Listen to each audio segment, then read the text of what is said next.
नमस्कार, मी डॉक्टर माधोपार आणि आपण पाहताय टीका आणि टिप्पणी. EVM जे मतदान यंत्र आहे त्याच्यासमोर VVPAT नावाचं जे यंत्र जोडलं जातं, ज्यातून मतदान केल्यावर पावती बाहेर येते. तर त्याची 100% पडताळणी करण्यात यावी याबद्दल न्यायालयात गेले होते. म्हणून मग आता न्यायालयाने निवडणूक आयोगाला सूचना केलेली आहे.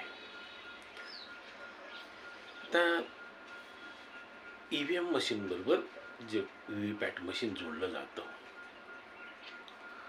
हे 100% पडताळणी नाही केली जाते. लोकसभा मतदारसंघामध्ये जे काही वेळ विधानसभेचे जे मतदारसंघ आहेत त्याच्यातील कोणतेही 5 मतदान यंत्र VVPAT उचलले जातात आणि त्याच्यातलं मोजणी करायची असते. अशी ढोबळ प्रकार आहे. म्हणजे कसं की वेळ वाचतो आणि संशय घ्यायला जागा नाही, कारण कोणी अधिकारी सांगत नाही हेच 5 मशीन घ्या असं नाही. तुम्ही कुठलेही जे काही आहेत त्याच्यातले कुठलेही 5 उचला आणि त्याची पडताळणी करा. एकदम सोपं आहे, काहीच चूक नाही, काहीच नाही.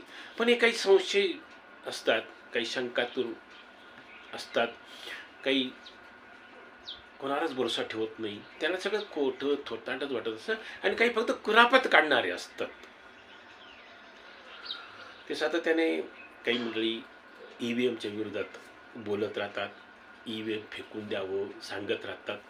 तर तसंच हे त्यांना हे नकोच आहे. EVM मशीन नको आहे. त्यांना बाबा आदमच्या जमान्यात जायचं आहे. मतपेट्या ते सगळं पाहिजे आहे. म्हणून ही सगळी कुरापत आहे. मी आधी कुरापत का म्हणतोय की कारण समजा न्यायालयाने सांगितलं 100% यंत्रांची ते VVPAT यंत्रांचे मोजणी करा, तुलना करा आणि बरोबर झालं आणि समजा निवडणूक आयोगाने ते मान्यही केलं, म्हणून प्रश्न सुटणार आहे का? नाही.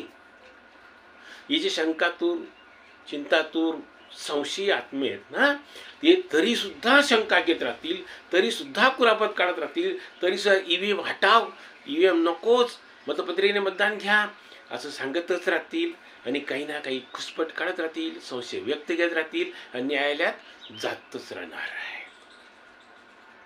कारण ती त्यांची प्रवृत्ती झाली, मानसिकता झालेली आहे. त्यांना मतपेट्याने मतदान घ्यायचं आहे.